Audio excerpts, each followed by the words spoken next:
pasti pertama kan kita itu ada asumsi makro kan Mm. di APBN kita itu ya. Kalau misalnya di atas asumsi makro itu, maka tentu bebannya terhadap APBN. Ya. Kemana?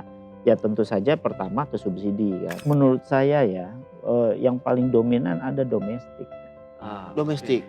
Jadi kalau kemudian kita selalu ya, kan gini ya, ketika misalnya kita ada tanda kutip ancaman ekonomi dari luar, kan sebenarnya pertahanannya ada di domestik. Iya. Pertama harus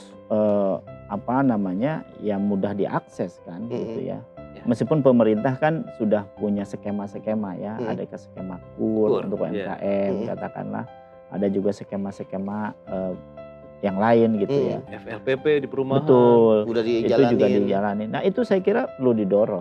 Justru itu yang seyogianya kami melihat ya kebijakan fiskal ini jangan hanya sekedar target di spot-spot Tertentu. short term gitu. Justru harus long term.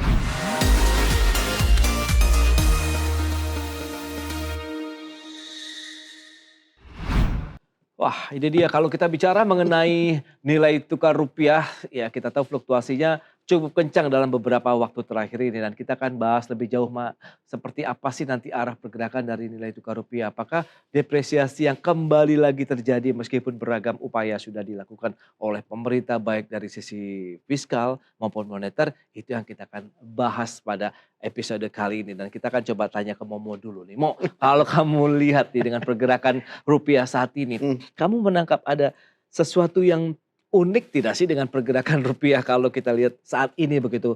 Pernah naik kencang kemudian akhirnya menguat kembali ataupun mengalami pelemahan kembali dan ini fluktuasinya lumayan loh. Iya cukup dalam juga ya dari awal-awal ya. Misalkan kemarin waktu habis suku bunga diumumkan oleh Bank Indonesia beberapa waktu lalu, akhirnya ketika itu sempat menguat sampai 19.700, tapi sekarang justru berada lagi di hampir 18.000, sempat tembus malah 18.000 ke atas. Nah, sebenarnya saya paling penasaran sama satu hal sih. Kalau misalkan dengan kondisi fiskal kita yang dengan rupiah di angka 17.500 atau masih 16.500 kemarin ya.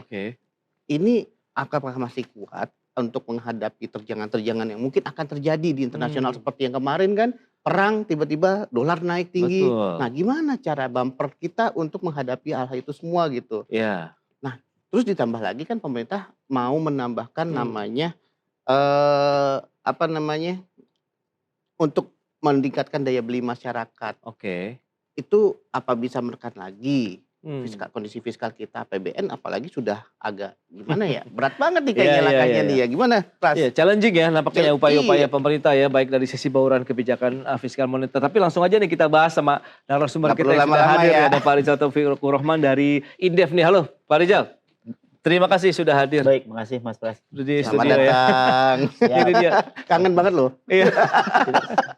Dua bulan lalu kali ya. 2 bulan lalu. Dan masih ngebahas hal yang sama kalau kita bicara mengenai ekonomi, kemudian rupiah yang sekarang kembali lagi depresiasi nih Pak Rizal. Sebenarnya apa yang Pak Rizal mungkin bisa tangkap nih sinyal-sinyal dari arah pergerakan rupiah ini, warning lampu kuning kah atau masih lampu hijau atau sudah merah nih? Ya, jadi kalau bicara depresiasi saat ini memang kalau kita lihat banyak faktor ya. Pertama dari aspek tentu saja kalau kita bicara kurs gitu ya, pasti kan dari daya saing perdagangan kita salah satunya ya. Karena kan secara teori kurs itu dipengaruhi oleh daya saing ekspor impornya kan gitu. Jadi itu juga berpengaruh. Yang kedua permintaan dolarnya. Jadi memang ada dua aspek lah kalau saya bedakan eksternal dan internal ya, domestik. Jadi kalau eksternal itu harga atau suku bunga Fed itu masih tinggi sehingga orang kan masih menganggap dolar itu adalah safe haven. Ya, kalau dulu kan dolar dan emas gitu ya. Nah ini juga masih ya, tapi dolar ya orang lebih banyak ke dolar ya. Dan rejim The Fed itu ada suku bunga rejim tinggi nih tahun ini. Jadi pasti dolar akan terus naik. Dan pasti rasio antara dolar terhadap nilai tukar manapun termasuk rupiah saat ini sedang tinggi. Jadi mau tidak mau pasar juga akan banyak menyedot ke dolar. Yang kedua tentu gejolak inflasi. Ya, nah inflasi ini juga berpengaruh nih, ya, terutama harga minyak ya, akibat dari geopolitik maupun geostrategi yang terjadi saat ini. Itu juga berpengaruh gitu, ya, sehingga terjadilah ketidakpastian perdagangan market, ya, ujung-ujungnya adalah ekspor impor tadi, kan gitu. Itulah yang kemudian berpengaruh karena ekspor impor kita juga nampaknya di bulan-bulan terakhir khususnya Mei ini kan terjadi defisit perdagangan. Untuk pertama kali lagi. Betul, bayangkan kita hampir berapa? 72 bulan kan. Terus surplus tiba-tiba defisit di Mei kan. Nah, ini juga berpengaruh. Ditambah juga memang ada namanya persepsi ya atau sentimen pasar ya. Itu juga berpengaruh. Akibat apa? Ya mungkin capital outflow kan gitu. Itu juga berpengaruh terhadap depresiasi. Nah, di dalam negeri apa? Ya tadi salah satunya adalah persepsi market domestik terhadap apa namanya nilai tukar terhadap rupiah itu sendiri. Bayangkan orang sekarang menyimpan uang, katakanlah tadinya rupiah, katakanlah di SBN, ya, dia jual pakai rupiah, kemudian beli dolar, simpan di dolar. Nah, itulah kemudian capital outflow kan. Gitu. Nah, ini juga terjadi. Artinya apa? Ada masalah apa namanya market domestik yang sepertinya masih tertarik dan menganggap bahwa the Fed atau dolar itu masih safe haven. Nah, inilah yang kemudian permintaan dolar terus meningkat, sementara permintaan rupiah ya menurun gitu ya dalam konteks itu. Kan rupiah kan itu rupiah misalnya kenapa turun? Ya karena permintaannya turun kan gitu. Coba kalau misalnya rupiahnya naik pasti nilainya akan naik kan gitu. Tapi penasaran nih dengan kondisi tadi kan saya belum bilang ya, dengan kondisi dengan rupiah yang masih terus melemah, ada dolar yang terus menguat.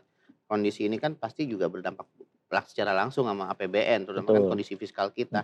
Nah, kira-kira dampaknya akan sedalam apa kalau misalkan dengan kondisi terjadi dolar yang terus rupiah masih melemah-lemah terus, kalau misalkan tidak diatasi dengan cepat gitu oleh pemerintah?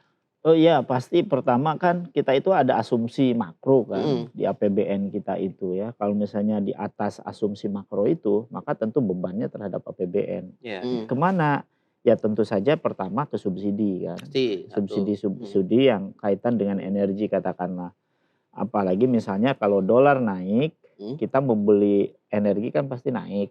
Sehingga mensubsidi kebutuhan energi, misalnya BBM, gas kan gitu ya, kemudian juga pupuk gitu ya, itu kan pasti dipengaruhi oleh dolar ya, apalagi yang subsidi, maka tentu biaya subsidi juga akan naik. Dan lagi-lagi kalau misalnya subsidi naik di tengah situasi seperti ini pasti kan apa namanya akan tertekan APBN kita. Yang kedua itu dikarenakan apa?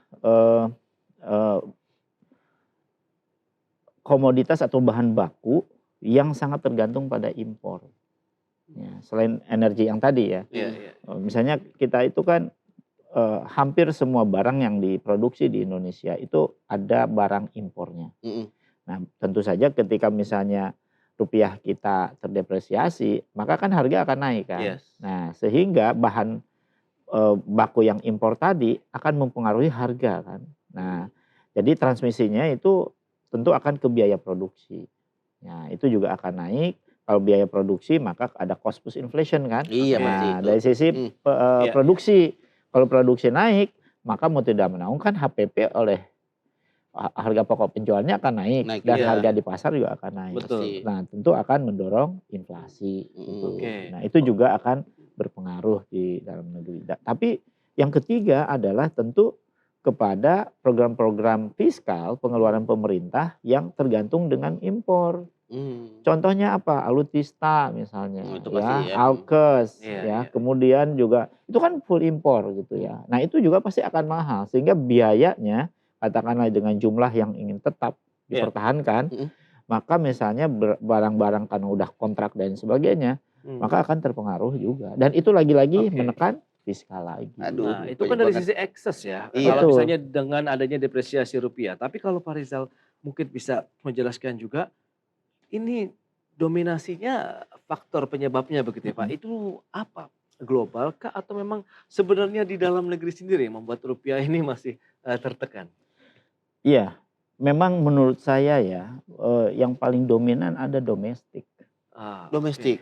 Jadi kalau kemudian kita selalu ya, kan gini ya, ketika misalnya kita ada tanda kutip ancaman ekonomi dari luar, kan sebenarnya pertahanannya ada di domestik. Iya, iya. Dan hasil riset pun ya menunjukkan bahwa sentimen pasar atau domestic sentiment itu yang paling dominan dibanding dengan global Oke. eksternalnya. Oke. Bahkan ini terjadi sebenarnya di tahun lalu ya. Tahun lalu itu di bulan Oktober sebenarnya. Kita mungkin masih ingat MSCI ya. Iya. Iya. Sudah mengingatkan itu. Nah, dari situ sebenarnya udah Udah ada kelihatan udah gejolaknya. kelihatan gejolaknya itu.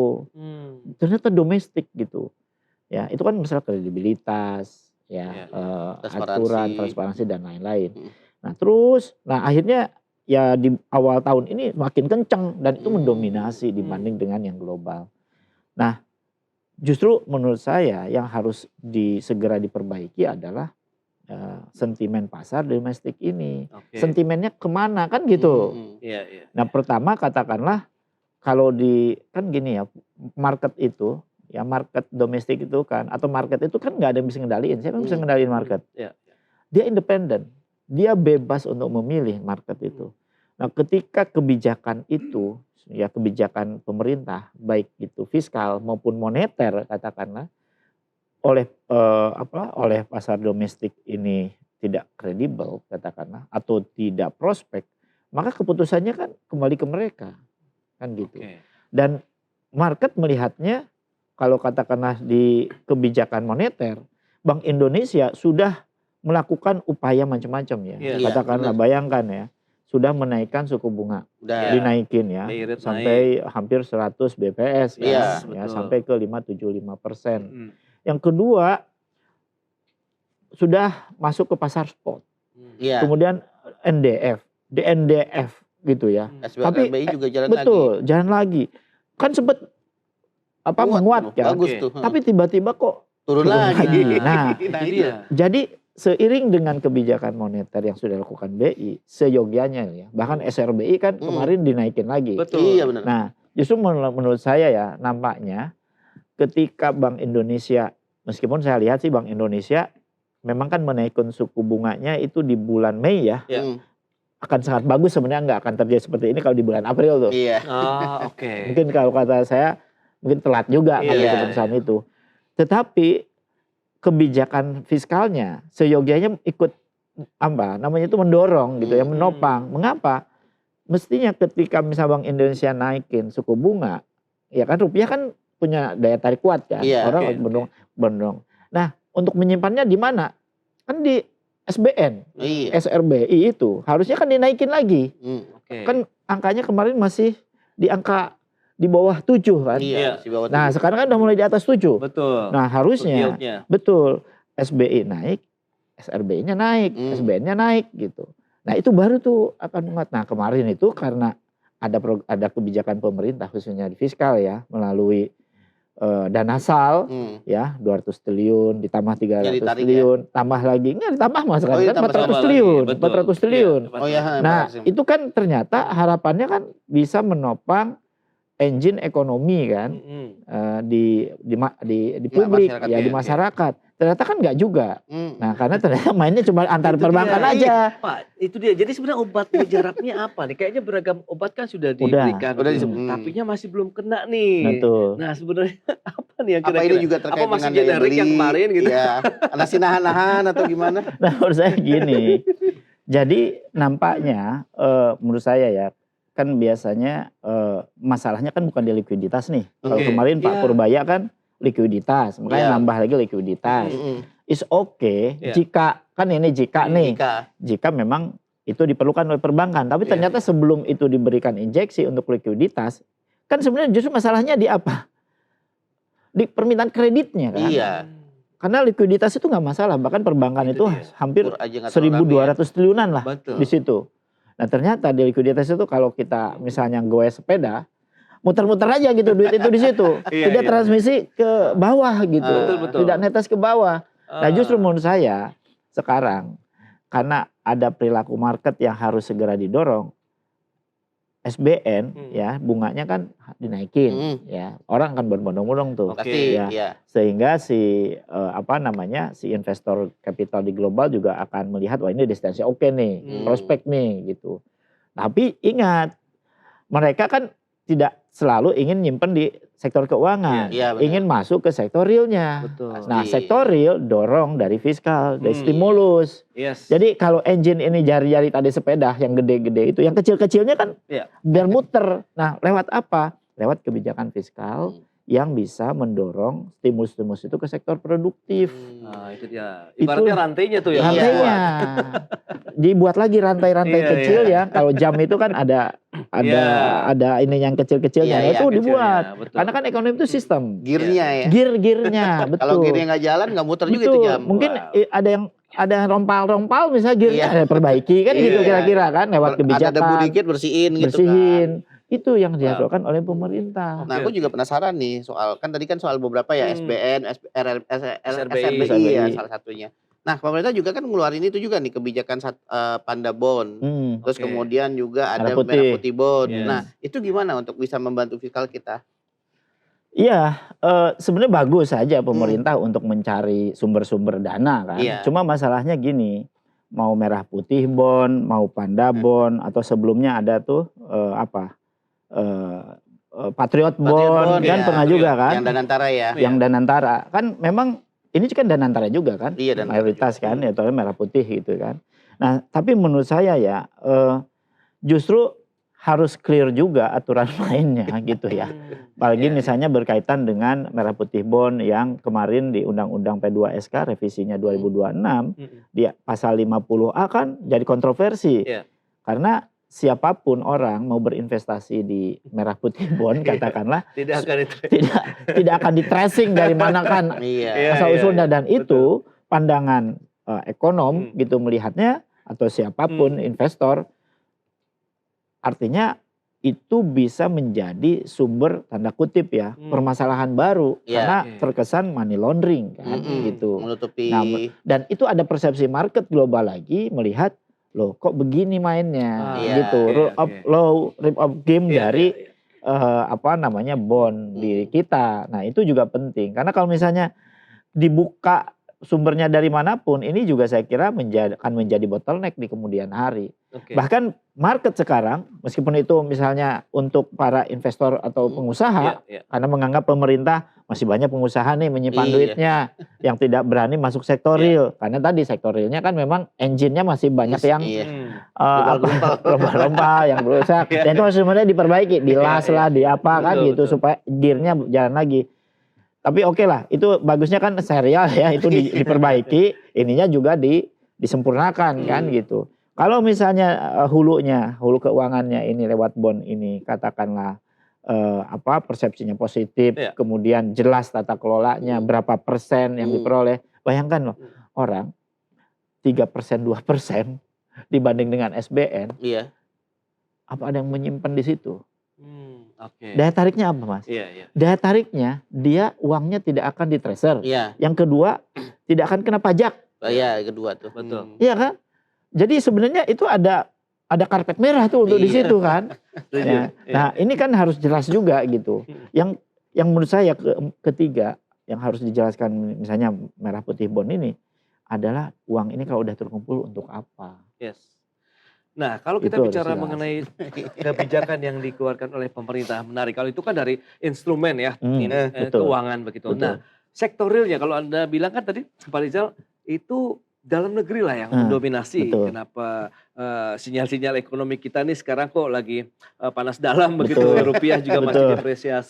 Nah, ini jadi gimana? Sementara kalau kita bicara sektor real, tadi sempat bilang kredit perbankan masih ya stagnan lah bisa dikatakan begitu. Belum lagi ditambah undisbursed loan juga yang masih cukup besar. Nah ini uangnya sebenarnya ada tapi kok belum muter gitu. Nah ini nih.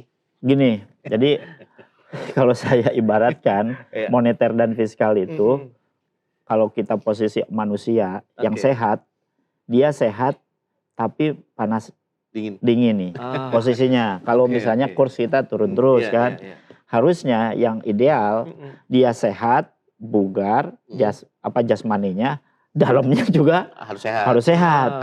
Harus ya, artinya normal dan lain sebagainya. Artinya ada standarnya. Nah, situasinya di moneternya dengan situasi misalnya kurs atau depresiasi rupiah itu sebenarnya kita sedang panas dingin nih gitu. Nah, itu kan harus disembuhkan, tapi sembuhkan juga ya harus lewat obat yang pas. Itu dia. Nah, ini juga harus dicari. Tapi anyway, kalau kemudian kita justru yang sebenarnya yang terlihat secara ekonomi dan terhitung secara angka, orang ketika berkarya itu lihat dari mana? Gerak dia kan, jalannya dia, karya dia gitu. Hasilnya. Nah, itu di fiskal. Itu di fiskal, itu lewat fiskal gitu kelihatannya. Jadi itu lewat stimulus. Jadi orang misalnya pelukis misalnya, dia kan ada gambar. Nah, itu distimulus oleh apa? Oleh lingkungan, oleh kebijakan bahwa dia bisa melukis katakanlah gitu ya. Ada alatnya, ada tempatnya dan lain-lain. Jadi sekarang sebenarnya justru yang paling penting ya untuk memperbaiki kredibilitas kebijakan katakanlah ya. Selain mix dua kebijakan ini, mix policy baik fiskal maupun moneter, justru menurut saya harusnya terlihat stimulus kebijakan fiskal itu secara data, secara fakta terhadap kinerja ekonomi jauh lebih baik. Dari mana? Penyerapan tenaga kerja. Kemudian juga dari produktivitas sektoral atau juga industri manufaktur yang notabene pemberi sumbangan terhadap struktur ekonomi kita. Nah, itu yang ditunggu gitu. Nah, termasuk juga katakanlah terhadap perdagangan, ya, terhadap sektor-sektor pertanian, ya, sektor pertanian notabene katakanlah yang top 3 di struktur ekonomi kita memberi sumbangan tertinggi lah gitu. Meskipun pemerintah mencatat katakanlah bahwa sekarang penyerapan tenaga kerja di angka 1,2 juta kan, gitu ya. Tetapi perlu diingat itu lihat dulu struktur tenaga kerjanya, banyak kan informal gitu, 60%. Nah, ini kan juga harus diperbaiki. Bukan jumlah, tidak semata-mata jumlahnya, tapi kualitas dari tenaga kerja juga penting. Si pasar, market itu melihat itu. Market itu. Meskipun berarti tidak hanya lokal ya, tapi global juga. Tapi tetap kan kalau market lokal sama global saat ini nyampur kan sebenarnya. Direction isunya, informasinya kan sama gitu. Tetapi yang kalau kita bicara market lokal gitu ya atau domestik, ya saya kira persepsinya akan sama dengan global. Kan kalau domestik mungkin investor kakap gitulah. Kalau di sana hiu, paus kan gitu kadang kalau saya umpamakan kan gitu ya. Meskipun mungkin ada paus juga beberapa di domestik gitu. Tapi yang justru menjadi triggernya adalah bagaimana engine ekonomi di domestik ini adalah tadi orang di SBN menyimpan uang. Kan dia meskipun mungkin dapat bunga katakanlah ya, yieldnya dalam kurun 10 tahun katakanlah, dia cukup mumpuni. Tapi kan investor, saya ingin juga invest dong di sektor realnya. Saya juga ingin mentransformasikan kapitalnya juga ke sektor real. Nah, itu yang diharapkan kan begitu SBN itu. Bukan hanya ngumpul di situ, ya tanpa ada putarannya. Nilai tambah kan. Kan kalau misalnya nggak ada nilai tambah, bayarnya dari mana? Masa fiskal lagi? Benar. Kan gitu. Justru bayaran suku bunga atau dari SBN itu kan sebenarnya dari nilai tambah hasil dari implementasi dan praktek fiskal kan, kebijakan fiskal untuk mendorong di sektor-sektor real itu. Aku juga penasaran lagi nih, ada banyak banget sasarannya nih kayaknya. Kalau ngobrol sama Pak Rizal ini ya. Pak Rizal ini kayaknya bikin banyak penasaran. Nah, gitu ya. Kira-kira nih kan tadi kan sempat diobrolin ya soal kebijakan, apalagi kan soal tenaga kerja juga. Tapi yang saya bikin bertanya-tanya, hati ini. Hati kenapa? Suara hati. Suara hati apa suara apa nih? Suara sunyi. Tapi gini kan. Kan udah dilakukan upaya pemerintah ya, tadi kan udah disebutkan juga soal BI udah melakukan udah upaya untuk menaikkan BI rate, tapi tetap aja nih dari segi tenaga kerja salah satunya masih tertahan. Terus juga masih kurang tepat juga langkah-langkah yang dilakukan. Tapi udah juga dari perbankan juga walaupun masih putar-putar situ aja, tapi sebenarnya ada sisi nggak yang harus kita perbaiki sebenarnya dari sisi kebijakan pemerintah untuk agar sebuah kayak misalnya pinjaman atau dana yang di bank mengendap di bank ini bisa berjalan mengalir ke masyarakat gitu. Iya, saya kira pertama harus apa namanya ya mudah diakses kan gitu ya. Meskipun pemerintah kan sudah punya skema-skema ya, ada ke skema KUR untuk UMKM katakanlah, ada juga skema-skema yang lain gitu ya. FLPP di perumahan. Betul, Udah itu juga dijalanin. dijalanin. Nah itu saya kira perlu didorong gitu ya. Apa karena kurang informasi atau? Nah berarti kan masalahnya di edukasi KIE-nya kan, komunikasi informasi edukasi kepada publiknya yang seringkali itu juga jadi persoalan gitu. Justru menurut saya kebijakan-kebijakan pemerintah katakanlah untuk misalnya ada stimulus pemerintah sekarang 26,4 triliun ya, hampir 18,6 triliun itu untuk pangan kan, kemudian 2,4 itu untuk katakanlah pariwisata. Apa namanya untuk transportasi kan ya. gitu, mobilitas. Kemudian juga sisanya ya itu untuk apa namanya magang dan vokasi kan gitu kan. Sampai 6,26 triliun kalau salah kan. Sampai kemudian kemarin kan Sekab mengumumkan kan ya mengumumkan bahwa sedang dibuka kan sekarang magang nih dan vokasi. Proses terbaru. Nah, kan yang baru. Nah, saya kira kalau itu syaratnya kan targeted. Sesuai nggak dengan sasaran gitu. Yang kedua itu long term nggak? Itu juga penting, itu penting ya. Ya, atau temporer. Kalau temporer kan gini ya, kebijakan itu ada 3 hal sebenarnya. Masalah targeted, masalah panjang atau temporernya, atau yang ketiga itu transparan. Jadi kalau misalnya ini temporer berarti program ini harus ada exit strateginya agar sustain. Nah itu penting. Yang ketiga tentu dalam pengelolaannya harus transparan.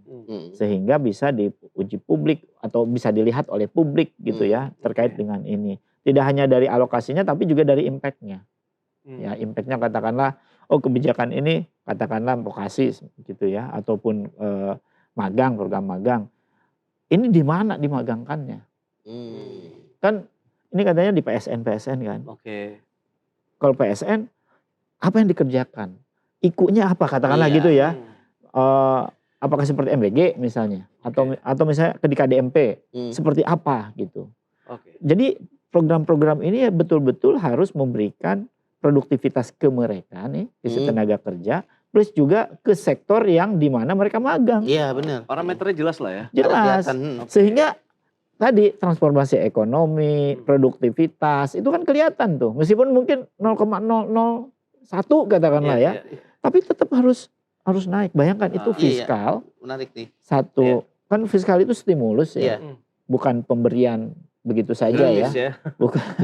Bukan kayak dulu uang kaget tiba-tiba. Bukan, ya. Tapi itu ada yang dituntut oleh pemerintah apa? Nilai tambah dan impact kan gitu ya. Nilai tambah itu tidak hanya terhadap income, produktivitas, plus juga terhadap tenaga kerja, tapi tentu terhadap agregatnya kan nanti ke ekonomi, kekuatan ekonominya bertambah apa enggak. Nah, Pak Rizal, dengan beragam, kita tahu lah dalam beberapa tahun terakhir nih bicara mengenai insentif, kemudian subsidi ini kan jadi andalan pemerintah nih. Terus-terusan lagi. Iya, kalau mungkin review dari Indef sendiri sejauh ini, efektif nggak sih dengan duit triliunan rupiah yang sudah dikeluarkan begitu untuk bisa menggerakkan aktivitas ekonomi kita, meskipun kita tahu data-data terakhir justru kan lagi daya beli kurang ya. Demam juga begitu, daya beli masyarakat pun masih ya slow-slow aja begitu kan. Nah ini sebenarnya bagaimana sih? Apakah karena jangka pendek saja atau pemerintah belum berani untuk kasih insentif ataupun stimulus yang jangkanya panjang? Mengingat kalau kita bicara bisnis kan mereka nggak bisa setengah jalan berubah kemudian nanti setengah tahun lagi berubah begitu nih Pak Rizal. Betul. Justru itu yang seyogianya kami melihat ya kebijakan fiskal ini jangan hanya sekedar target di spot-spot Tertentu. short term gitu. Justru harus long term. Kan Bappenas itu sudah punya perencanaan kan. Ya. Mestinya kan basisnya ke perencanaan itu. Kemudian ada dananya kan kira-kira gitu. Jadi mestinya setiap program itu dievaluasi. Ya dimonitoring, dievaluasi. Kalau misalnya tidak efektif ya harus berani bahwa ini nggak efektif gitu loh. Jangan kemudian ya terus jalankan. Kalau tidak efektif ya ada inovasi kan gitu. Inovasi kebijakan itu diperbaiki. Kalau kebijakan itu akan sangat bagus, misalnya dampaknya katakanlah terhadap income, mungkin dalam kurun 1 semester dievaluasi, 1 semester evaluasi terus. Bahkan sebenarnya Bappenas itu biasanya punya monitoring evaluasinya detail. Nah itu kan dipakai gitu harusnya, ya dan sinkronkan dengan budget expenditure-nya ya sehingga nanti dampaknya seperti apa. Nah, justru program-program pemerintah itu nanti akan ketahuan ya, misalnya dalam situasi seperti ini program mana yang paling efektif dan itu yang harus dijaga supaya tahun depan tetap harus didorong. Jangan sampai ada kebijakan di sekarang gede dikasih uangnya, tahun depan jadi kecil, berarti itu menganggap nggak efektif kan sebenarnya gitu loh. Jangan sampai begitu, lama-lama hilang tuh. Programnya makin kecil. Justru program yang bagus adalah program yang budgetnya mungkin terbatas gitu, tapi impactnya besar. Kemudian diperbesar semakin besar. Nah itu yang kemudian bisa menstimulus ke sektor-sektor punya multiplier effect yang tinggi. Nah di mana ya sektor-sektor real di industri manufaktur menurut saya ya. Contoh misalnya gini ya. Industri otomotif ini sekarang kan kalau kita lihat di market kan cukup tinggi kan industri otomotif ya, terlepas dari yang mesin maupun yang listrik ya kan. Nah kemudian yang mobil listrik juga, kenapa? Bodinya kan juga. Iya betul kan tinggi sekali lah gitu permintaannya kan sebenarnya terhadap otomotif, industri otomotif. Tapi kemudian bergeser kan. Orang mobil listrik semakin tinggi, tapi kemudian terkikis mobil biasa karena pindah ke mobil listrik. Nah ini kan harus cari solusinya kan pemerintah. Jangan sampai ini dibiarin nih. Mobil yang non listrik ini. Padahal mereka itu katakanlah punya kontribusi terhadap nilai tambah, multiplier, penyerapan tenaga kerja tinggi kan.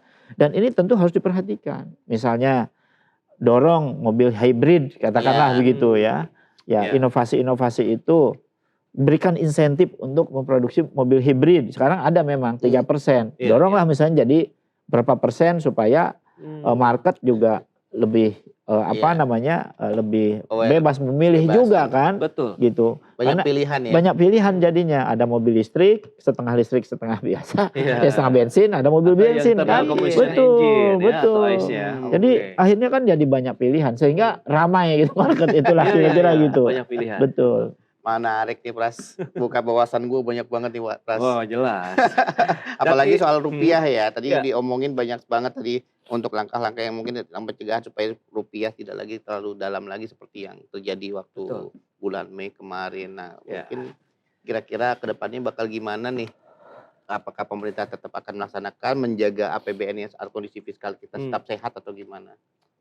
Ya itu dia, yang perlu dicermati selanjutnya adalah memang langkah dari pemerintah lagi ya.